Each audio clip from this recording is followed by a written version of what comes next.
Hello, and thank you for joining our webinar today, presented by EXFO, how a Tier-1 MNO quickly and efficiently deployed CRAN. My name's Ben Stone, and I'm with RCR Wireless News. EXFO develops smarter network testing, monitoring, and analytic solutions for the world's leading communication service providers, network equipment manufacturers, and web-scale companies. Since 1985, EXFO has been working side by side with its customers in the lab, field, data center, boardroom, and beyond to pioneer essential technology and methods for each phase of the network life cycle. Danny Sleiman currently holds the position of product specialist for EXFO's Transport and Datacom business unit, with responsibility for supporting service providers worldwide throughout their network test and measurement activities. His area of expertise spans mobile fronthaul and backhaul technologies, including CPRI, eCPRI, Cloud RAN, and Ethernet IP. Danny's previously worked as a hardware engineer for Extendwave Solutions. He has also gathered technical insight as a support services representative for IBM. Danny received his bachelor's in engineering degree in electrical engineering from ETS, Montreal, Canada. Thanks for joining us, Danny. Thank you, Ben, and thank you everyone for joining this webinar. Today we will show you how to overcome your CRAN deployment challenges. This webinar is based on a case study from a Tier 1 mobile network operator that invited EXFO to come assist their CRAN deployments. I will tell you all about it in a few minutes, but since we have a lot of material and a short time, let's start right now. First thing we're going to go with a basic overview of FTTA and CRAN. Fiber to the antenna is the initial phase of radio access network, or RAN evolution. This evolution began a few years ago in most of the regions of the world. Among the benefits of FTTA, the main advantages are power saving and reducing cooling costs. In FTTA, the radio and RF power amplifier are placed very close to the antenna at the top of the tower or rooftop and is now called RH, which stands for Remote Radio Head. All this became possible by replacing the copper coax cable with fiber, thus the term FTTA. Since the fiber is digital, the communication between the RH and the BBU needed a protocol, and this is where Sippy and Optical come in play. They carry the user data in a digital RF form with low analog RF power loss and the ability to centralize the BBU. This was the first step to many changes in the mobile industry. As you can see on the picture on the right, you have a BBU and a RH, and this is with a fiber in between. On the left side, you see that the BBU and RRU are the base station, and this is why you would need high analog.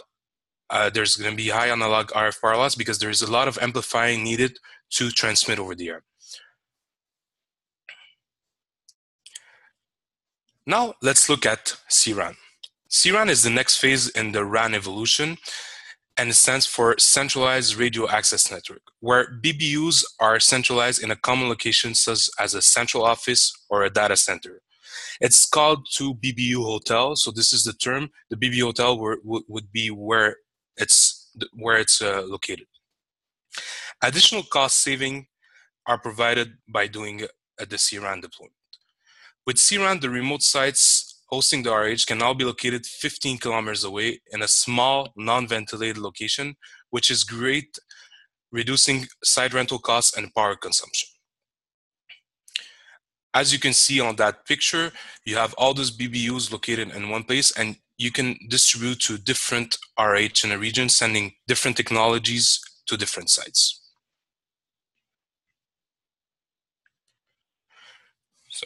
As we just saw on the previous slide, yesterday RAN was copper-based.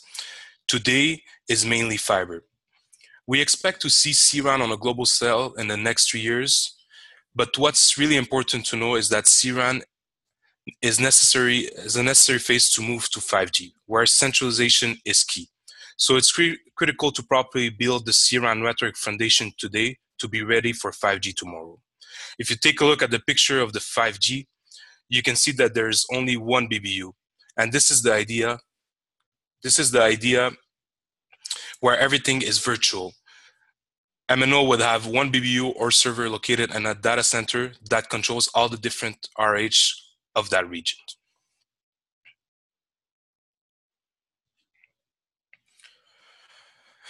Here's a quick overview of the CRAN deployments. As you can see on that map, USA and Asia are leading the way, and some regions, like for example Europe, are still far back.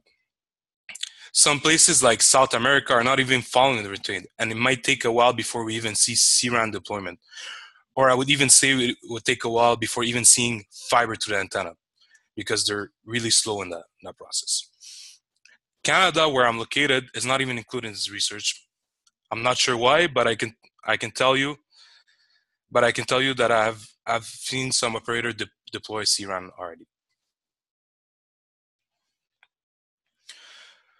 A major factor driving the development of 5G is the exponential growth of mobile bandwidth, going from peak data rates of 100 megabits per second for 4G to 10 megabits per second for 5G, which is enormous. The major challenge for 5G will be latency, which will be only 5 milliseconds. This is enormous change considering 5G was 25 milliseconds. We're talking about 5 times less latency. And today we're having a challenge with CRAN deploying that, because that latency needs to be perfect. So it's even more critical for 5G. This is why deploying CRAN, we need to use the right test tool to make sure your network is ready for the transition of tomorrow. So let's go with that Tier-1 MNO CRAN field trial. Here. The project from this Tier-1 MNO is to centralize around 100 BBUs and hoping to truly measure cost saving in terms of operation, cost and capital expenditure cost by bringing all the BBUs in one location and to distribute all those technologies in a certain region. The objective of this CRAN field trial was for the Tier-1 MNO RAN team was to first evaluate the operational performance and cost saving of the selected CRAN architecture, and secondly, uncover any potential challenges with the installation and commissioning of this new type of RAN architecture. Before approving the project, the director of the RAN team proposed to do a field trial in 5 different cities where they would be able to prove those cost saving. They invited EXFO to come demonstrate to the RAN team on how they can make sure their installation are probably tested before going live.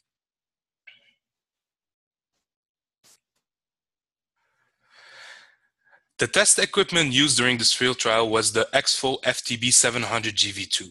This is a complete solution that can do end-to-end fronthaul to backhaul testing in one single equipment. We also call it all-in-one complete solution because of the ability to cover the whole mobile network with one test equipment. During this webinar, we will touch major part of the feature listed in this slide. For example, the OTDR using IOM, the FIP fiber inspection probe, the visual fault locator, fronthaul testing, Sippy, RF over Sippy, BBU Emulation, but we won't touch the backhaul testing. If you're interested in knowing more about this product, you can visit exfo.com where you find that spec sheet. What's important to know is that it covers really the whole mobile network. So if a technician today that tests only fiber is soon tomorrow will test to the RF. So that same technician that is using his same test equipment can now do both with the same FTB 700 GV2. Now let's take a look at the Tier-1 MNO network. There's different types of CRAN architecture available, and I invite you to download the case study, which is available on exfo.com, to understand the different types of installation possible for your network. For this specific trial, the Tier-1 MNO was using a passive CWDM transport system, which has a colored MUX demux on each side.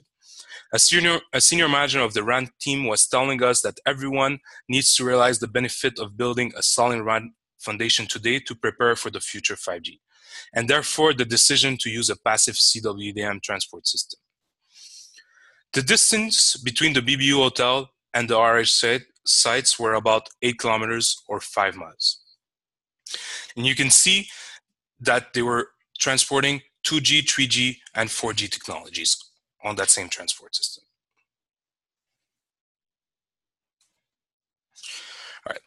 So let's take a look about that field trial. And this is just an overview of how we got from the BBU hotel to the RH site. Let's start from the right. What you can see is that all the BBU equipment from the transport system were hosted in a data center. And that data center was owned by the Tier-1 MNO. Between the BBU hotel, which is the first picture on the right, and the MUX, DMUX, there was all the fibers were running to an interconnection room, as you can see on that picture.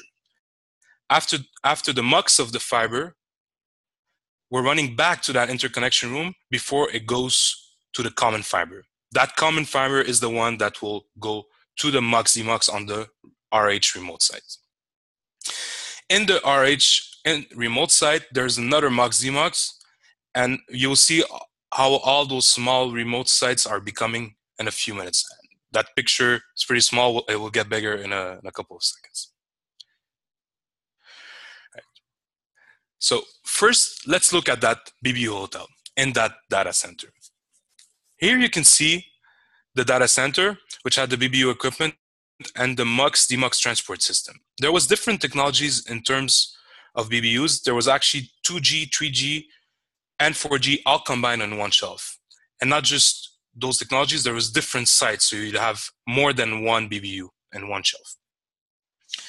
And this MNO, every time they go ROF or RF over fiber, they don't just convert to the 4G equipment, they convert everything to fiber. In a lot of cases, MNO, what they do is that they convert the 4G and leave the 2G and 3G on copper-based.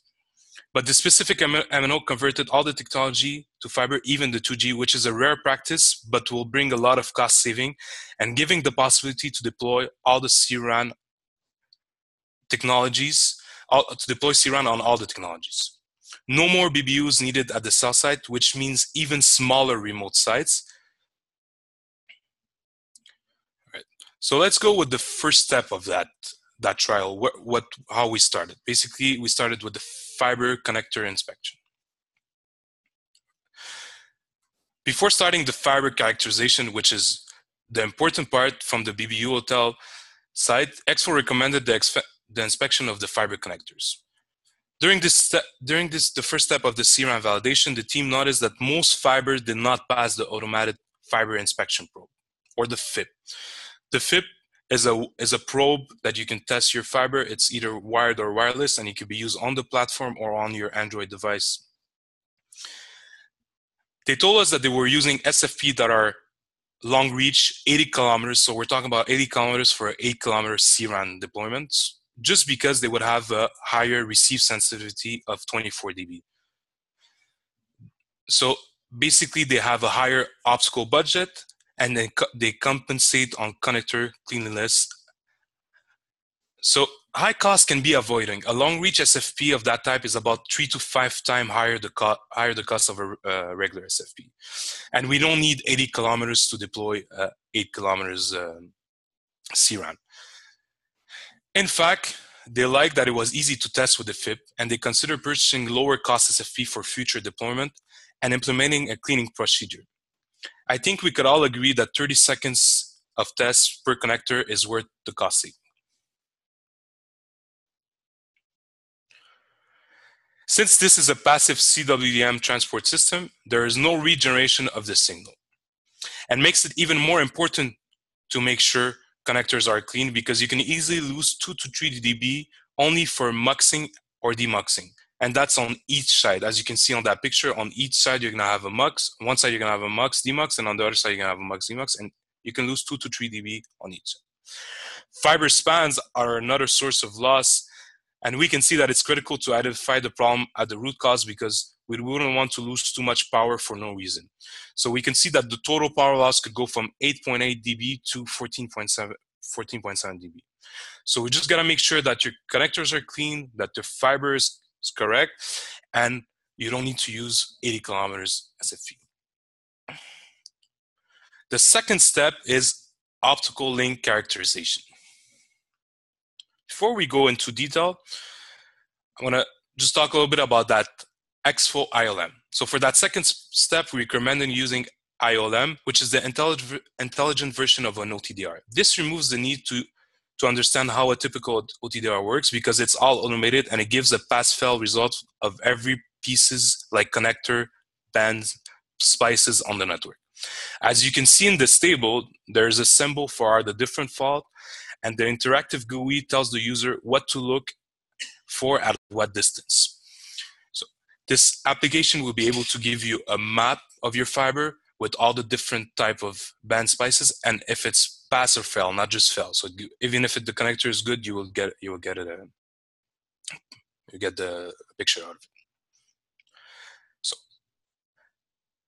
now the idea is that we wanted to test that fiber that is going from the BBU hotel to the remote RH site. So according to the installation plan, the MNO RAN team knew that there were approximately 8 kilometers of fiber between those two sites. Fiber installation completed one month prior to the field trial, and everything was A-OK according to the installation team. As mentioned in the previous slide, EXFO proposed to use IOM as a measurement tool to ensure that the entire 8-kilometer fiber span had no optical issues. So we do the first optical link validation, and we get 102 meters of fiber instead of 7 to 8 kilometers of fiber. So we know directly at that point there's a big problem. But now the installation team started to point finger at the test equipment, saying that maybe we are not set up correctly. But with IOM, everything is set up automatically. Pulse width, time, range, no need to configure nothing. We even ran the test again, and we got exactly 102 meters. So if you take a look at that picture, you can see that the endpoint is 102 meters. So obviously there was a problem there. We weren't getting that 8 kilometers of fiber.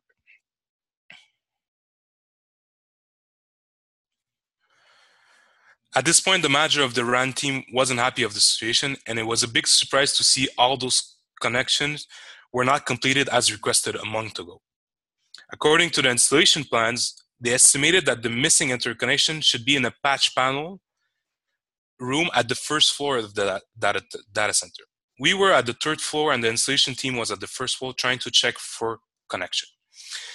They made an interconnection which they suspected to be bad, and we ran the test again, but still no chases. We still got 102 meters. Turns out that it was a mislabeling of the fiber, which required to use another equipment, which is the VFL, or the Visual Fault Locator. To find this problem, it's basically a laser where we're going to be able to identify that fiber in the interconnection room. It's part of the FTB 700 GV2, and it helps that technician to find that fiber. Once they fixed the problem by doing the new interconnection, we did another test, and now we had 2 kilometers. But it's still not 8 kilometers, so we still had a problem. So there was probably another interconnection missing somewhere. Now, the manager of the RAN team was really mad at the situation because it was getting late, and the first day of the trial was almost over, and nothing was actually working yet. So at this point, the RAN team had to contact the optical transmission team to find the location of the missing interconnection at roughly 2 kilometers. They looked at the plan, they drove to that site at 2 kilometers, and one day later, there was a live communication with a far-end technician, which was playing with the interconnection, and we did some tests using IOM. Now the problem is that technician wasn't finding anything. We kept on changing interconnection, and we had to run that test again and again. There was nothing coming out. It was always 2 kilometers. So what we did is that we switched the FTB 700 GV2 and real-time OTDR mode. So at that point, the RAN team could direct the technician by telling him as soon as he connects to the right fiber.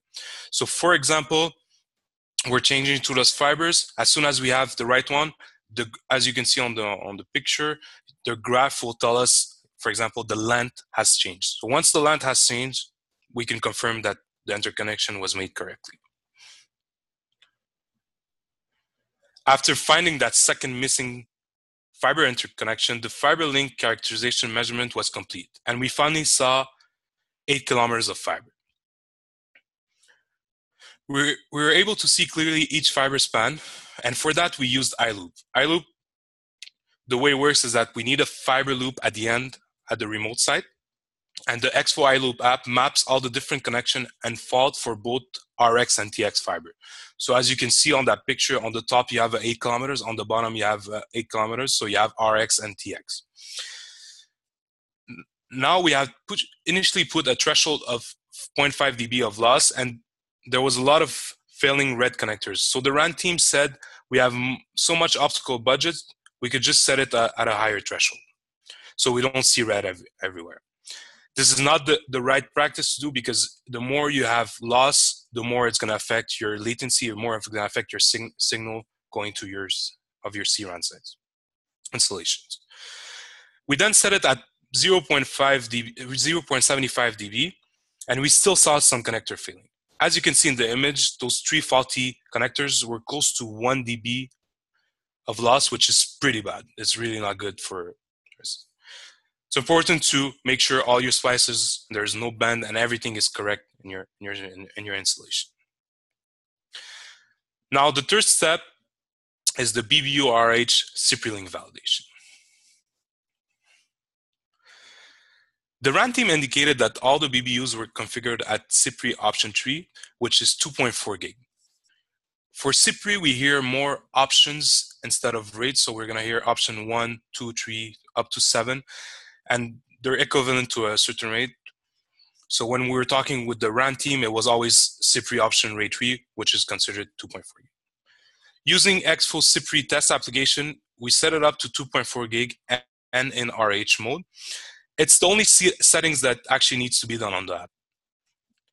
At first, we started with the 2G BBU, and turns out that we weren't getting any links. We figured out quickly by reading on the BBU that it was using a non-Sippy protocol, which is called HSO, or high-speed optical, that information was written directly next to the port of the BBU. This is a pre-Sippy protocol, and the RAN team didn't even know it existed. So using that EXFO test application, we're able to confirm that it's not Sippy. The second one to go under test is the 3G BBU. We didn't get a link up at 2.4 gig, so we decided to shuffle through the rates on the EXFO equipment, and we got a link up at 1.2 gigabit per second. The RAN team connected the management system of the BBU, and it turns out that the BBU wasn't even configured correctly. This is why it's important to validate any part of the CRAN deployment. It helps identify the problem at the root and reduce troubleshooting time. If the team didn't have an equipment like that, they would have maybe troubleshoots for an hour without even knowing that they're having the wrong configuration on the BBU, because the BBU management is usually configured by another team. At this point, the manager of the RAN team was really unhappy of his team, and I can tell you that it was getting hot in our room, and it wasn't because we were in a data center. Luckily for the team, the 4G BBU worked directly at Sippy option 3, but you can see that 1 out of 2 failed.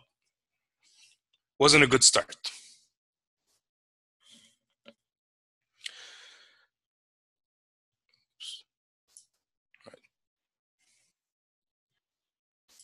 Sorry. In the Sippy link validation, we have 2 modes of operation. One is RH mode, and the other is BBU mode. As we just saw, when we connected it against the BBU, we were using the RH mode, and I will go directly to the next slide so we can discover the second mode, which is the RH mode. Before getting to the RH mode, let's take a look at the picture that we saw a little bit before. As you can see in that picture, it's a very small room where we can find the remote radio heads, the antenna equipment, the MUX, DMUX, and the power supply. But that's it. There is no more BBU in that location. So the MNO only really needs a small place, no cooling needed. Exactly like this room, since BBU are not co-located anymore. And as I said before, the big part of the saving is because this MNO converts the 2G and 3G equipment. So there's no cooling at all needed anymore. It can be in a room, it could be on a cell tower. It doesn't need any more, basically, a big space at the bottom of the tower.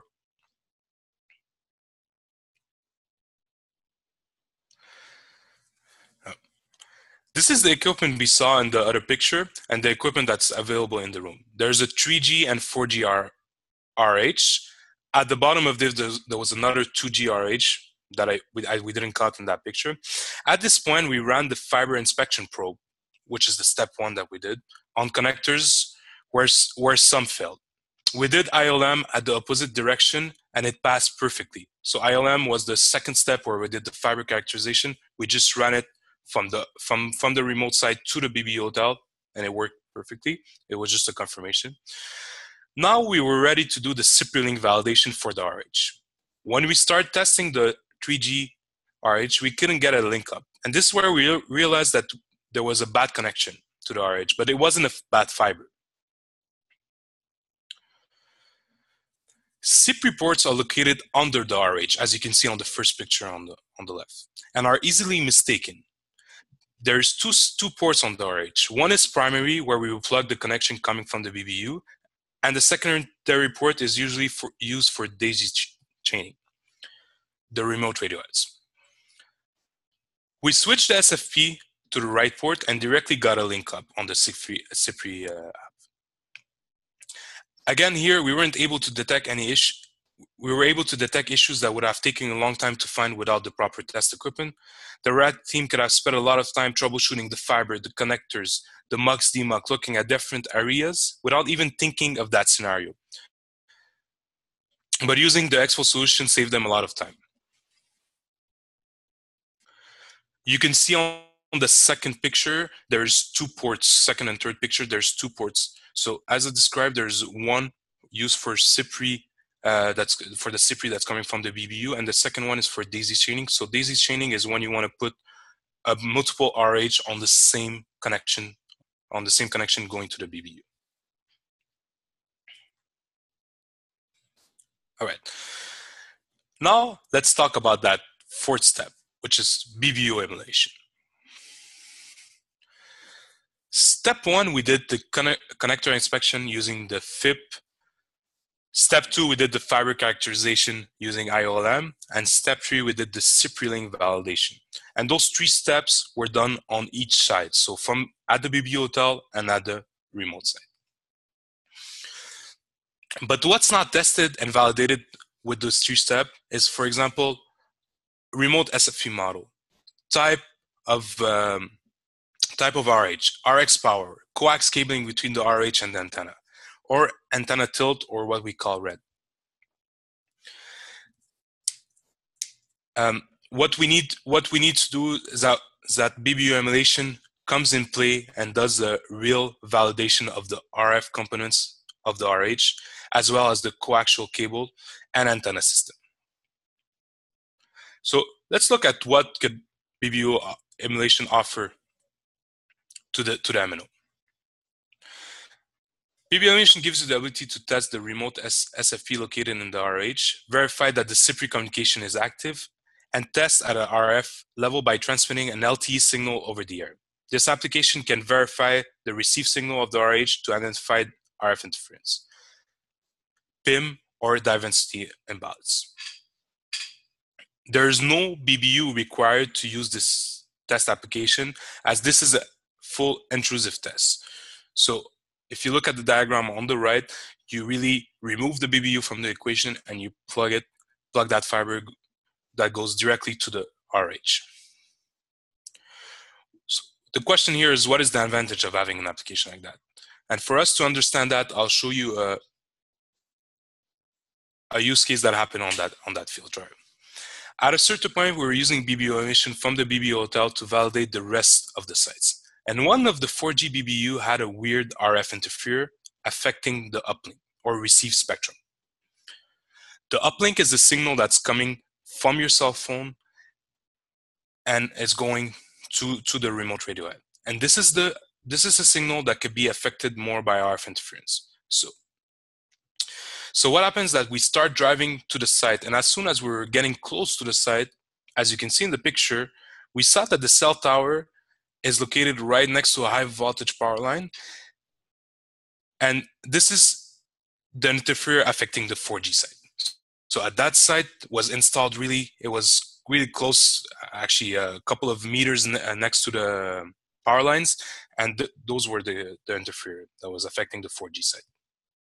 If we take a look at what the interferer looked like with BBU Emulation, so BBU Emulation, we can run the test, and then we're going to have, for example, voltage send-in wave ratio readings. So for example, VISWAR, we can get return loss, we can get RSSI level, we got all the information, but what we can do is that we can get that uplink spectrum. And you can see directly on the spectrum that there's a huge RF interferer, and we ran the test on the other sector of that same site, and we saw the same RF interferer affecting the other sites. At this point, we needed to hunt for that interferer on the ground using a spectrum analyzer. BBU Emulation has many features that can help you detect whether the RF interferer is external or internal. Internal is also called self-generated RF interference, which is usually faulty coax cable and radio equipment.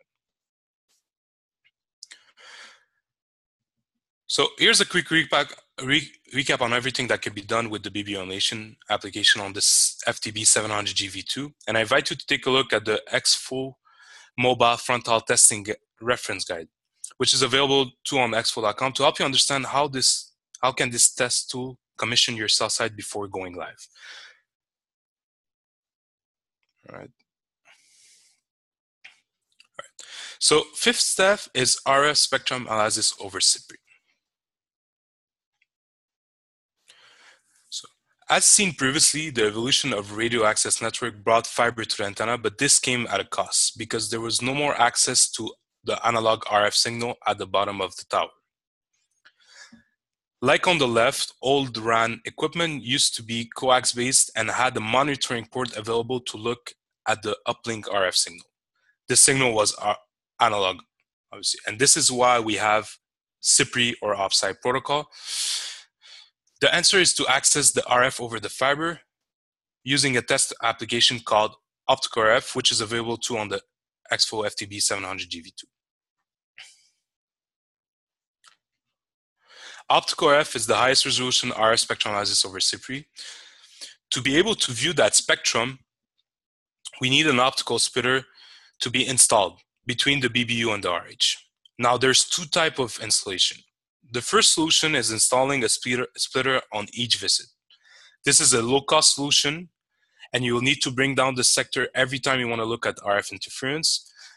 There's possible connection errors and potential damage or contaminate fiber connection. As we saw in this trial, every time we were testing a connector, it was failing most of the time.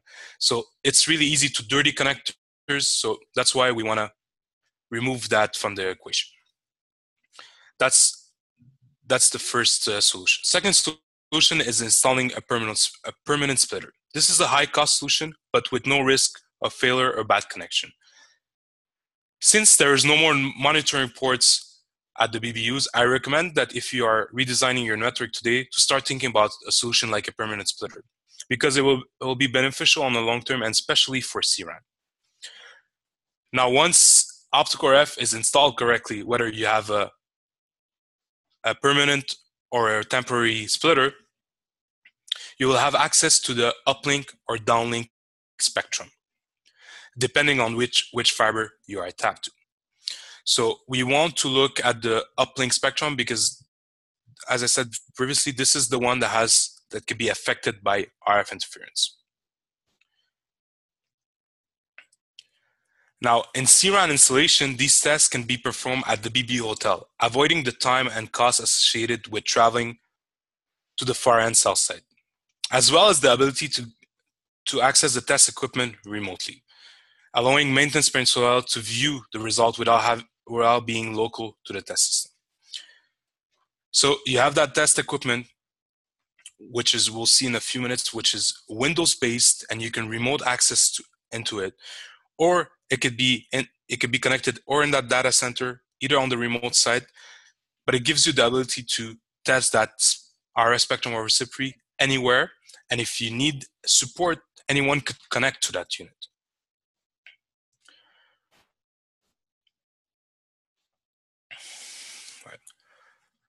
All right, so once the mobile network has been commissioned, and it's operational, attention turns to supporting and maintaining the cell sites.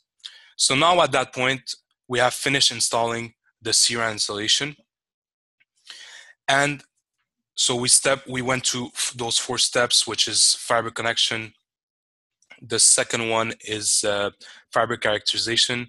The third one is the Sippy link validation. Fourth one is BBU Emulation. And now the system is ready to go live. Once the system is live, we might have more problems, for example, detecting RF interference. Key performance indicator like KPIs are used to monitor how the mobile network is performing. When KPIs indicate a problem associated with the fronthaul network, these are usually associated with RF interference or problem on the Sippy link. EXFO Optical RF can be used to examine the uplink or downlink RF waveform and to detect issues on the Sippy link. These tests can be performed in a non-intrusive fashion while the site is fully operational and without disrupting the mobile network. What is really important to know is that to find RF interference on an uplink signal, your system has to be live. If your system is not live, RF interference won't be detected.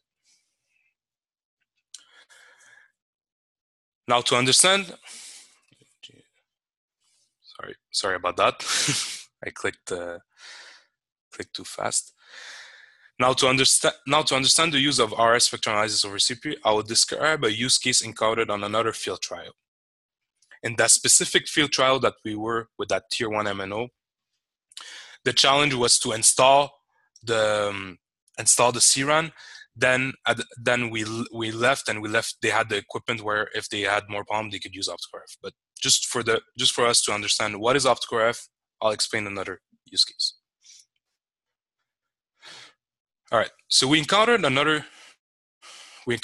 problem on a site coming from KPIs indicated that there was a problem on a certain site. Once we arrived at that site, we hooked up Optical RF to find RF interference on the uplink spectrum. While doing some further investigation, we discovered that it was an external RF interference. So I said before that there is internal and external RF interference. Internal is some self-generated, so created by your cell tower or your system. Now, when it's external, we need to hunt for that interference. It's going to be out in the field over the air. So what we did, we started hunting that RF interference using a spectrum analyzer and a Yagi to isolate the issue. We discovered that the RF interference was located not far from the cell site, and it was linked to an arc welding shop. The magic with a solution like the FTB 700 GV2 is that you can leave the unit at the RH site and remote access using your phone. So at this point, we're connected to the unit, to the FTB, which is on the remote site. We have our spectrum analyzer, which can be USB based, like you can see on that picture. It could be connected either on the FTB or on your laptop. Most of the field technicians, they already have laptop. We're remote access using our phone to the unit, and we're seeing the RF interference at the cell site and on the spectrum, on the analog spectrum analyzer. So we asked the shop manager to turn off the arc welding machine for a few seconds, and luckily it was really nice and he accepted to do it. At that point, we saw the RF interference disappear on Optical RF, which confirmed the source of RF interference. Now at this point, to fix that interference, it needs to be settled with FCC with regulations. So there's nothing much we can do except getting all the information, but we were able to confirm where that RF interference is coming from. So having the right test tools will help you save a lot of time and quickly identify problems in your network. RF interference is mobile network operator biggest enemy because they pay a lot of money throughout the year to buy bandwidth, to buy those frequency. So if you have a RF interferer that it's affecting your whole band, your clients are affected, so they're losing a lot of money. All right. EXFO has a 5-step approach for mobile fronthaul network validation and includes all the steps that we did today. So step one, we had a connector inspection with the FIP 400B. As I said before, this probe could be either wireless or wired, and it can be used either on the FTB 700GV2 or on your Android phone. The reason why it's easy to use, for example, with an Android phone is when you're climbing up that cell tower, sometimes you don't want to carry an equipment with you. You just want to carry a small probe. So therefore, the reason of having it wireless and portable. Second step is the fiber characterization. As we saw in that trial where we started with 102 meters, then we got 2 kilometers, then we got 8 kilometers. It's important to characterize your fiber.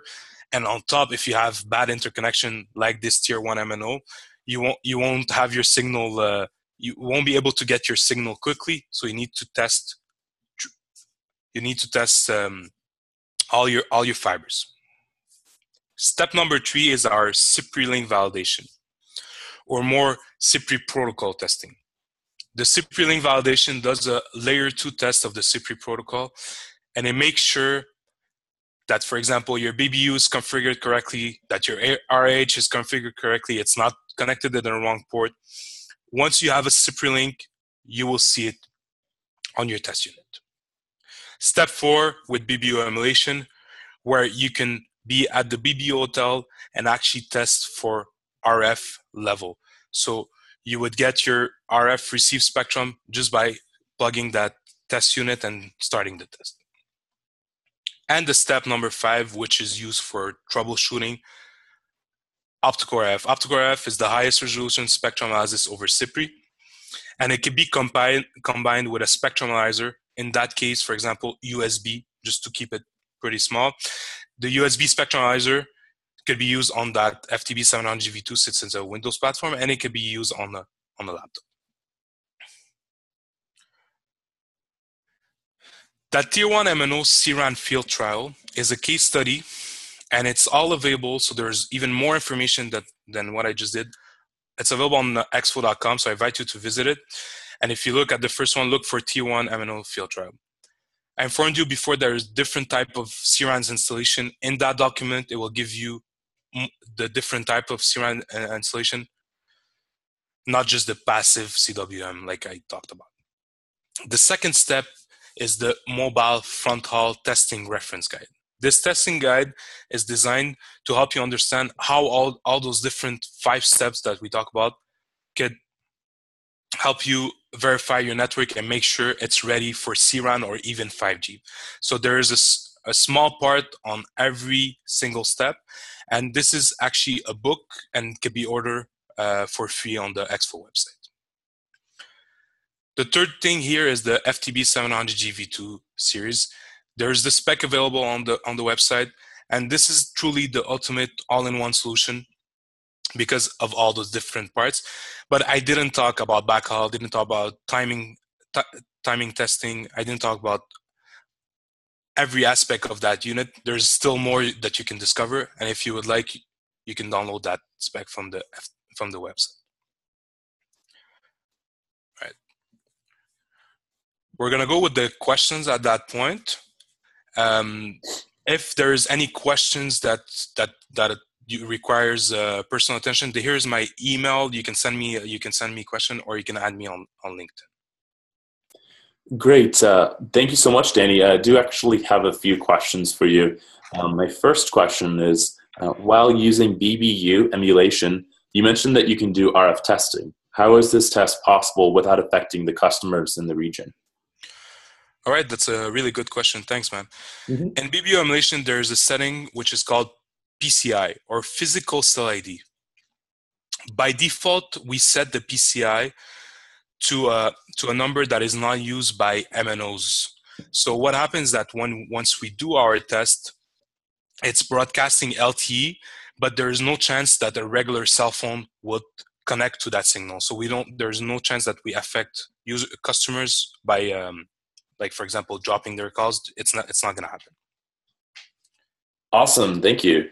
There's a mention about CPRI and OBSAI, but what about eCPRI? Is this something EXFO can support as well? That's another good question. There's no official network equipment manufacturer that offers eCPRI today. they're all still in a prototype phase, and we are working hand in hand with those vendors to be ready for the next transformation, which is eSippy. And when the time is ready, EXFO will have a solution ready. Awesome. I saw that we're talking of a 15 km between the RRH and BBU. Isn't the maximum 20 km for an LTE signal? Yeah, so in theory, you're right. The maximum achievable in the books is 20 kilometers. But we saw in real life with different field trial that the maximum that was achieved is 15 kilometers because of latency issues coming from that Sippy installation. In any case, I will gladly send you more information on this question because it's hard for me to answer in a quick, short time. Definitely. And I do have a question from the audience here. Using unused PCI on BBU test, won't that be considered interference if the phone can't see it? Sorry, can you repeat that? Yeah. So a question from the audience. So by using unused PCI on the BBU test, won't that be considered interference even if the phone can't see it? No, it won't be considered interference. So the phone connects to a certain cell tower using a certain PCI. So when we transmit it over the air, it's not gonna affect that customer because receiving that signal, he's never gonna see it since he's not connected to that certain PCI. Awesome. Thanks, Danny. Another question: can the RF over CPRI spectrum work with any vendors?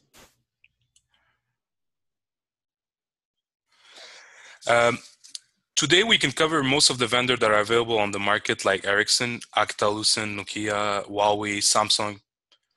But if there, by any chance, your vendor is not one of them, EXFO is ready to support your network transformation, and we can help you set those new profile in your unit. Great. So we've already purchased some FTB 700 GV2 as test equipments, but we don't have all the features demonstrated in this webinar. Can we upgrade to features like RF over CPRI, or would we need to buy a new unit? All right, that's a good question. So if you already have the FTB 700 GV2, all the features discussed today are available as software options upgrade and won't require any hardware upgrade. You can contact your local sales rep and to get a quote on the desired application. So it's really just a software upgrade. With a key, you would be able to activate those different options. That's great. I do see that there's another question as well as a follow-up to your earlier question on the unused PCI on the BBU test.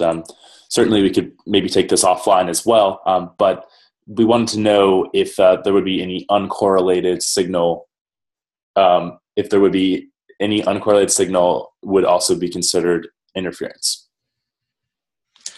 Well, we could take it offline for sure, but just want to make sure because maybe I'm not understanding the question correctly. But if there's an uncorrelated signal that is affecting your band, yes, for sure, it's gonna be RF interference. Wonderful. It looks like those are all the questions that we have for now. If there are no more questions, I guess I'll say thank you all so much for joining us. Would love to thank you so much, Danny Sleiman, for being a part of the webinar today. And thank you everyone for your wonderful questions. This webinar will be recorded and we will send out the slides as well to access. All right. Thank you very much, man. Thank you very much, everyone, for joining. Thanks again.